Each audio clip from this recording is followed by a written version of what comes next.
எனது அன்பிற்குரிய பக்த கோடிகளே, என் அன்பு சுமங்கலிகளே, உங்கள் அன்னை காமாட்சி பேசுகிறேன்.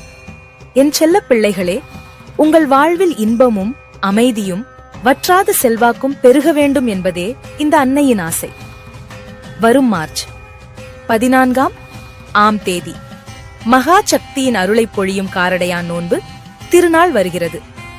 சுமங்கலி பெண்களே, உங்கள் மாங்கல்ய பலம் பெருகவும் உங்கள் கணவர் நீண்ட ஆயுளோடும் ஆரோக்கியத்தோடும் வாழவும் இந்த நன்னாளை தவறவிடாதீர்கள். அன்று அதிகாலையிலேயே எழுந்து மஞ்சள் பூசி நீராடி தூய மனதுடன் என் முன் விளக்கேற்றி வழிபாட்டை தொடங்குங்கள்.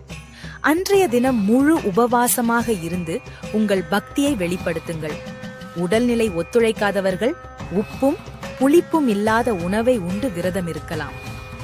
ஓம் சாவித்ரி தேவியே போற்றி. என்னுடைய திருவுருவ படத்தின் முன் மஞ்சள் சரடை வைத்து பூஜித்து பின் உங்கள் கணவர் கையால் அல்லது பெரியவர்களின் ஆசியுடன் அதனை தாலியில் கட்டிக்கொள்ளுங்கள்.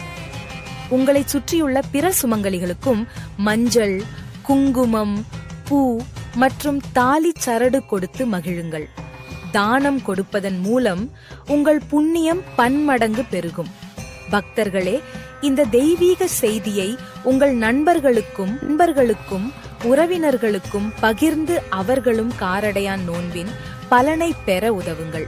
உங்களுக்கு உங்கள் கணவரை பிடிக்கும் என்றால் உங்கள் பெயரை மறக்காமல் கருத்துரையில் பதிவு செய்யுங்கள். இந்த ஆன்மீக தகவல்கள் பிடித்திருந்தால் விருப்பம் செய்து ஆதரவு தாருங்கள். என் அருளும் ஆசியும் என்றும் உங்கள் குடும்பத்தோடு இருக்கும். நலமுடன் வாழுங்கள்.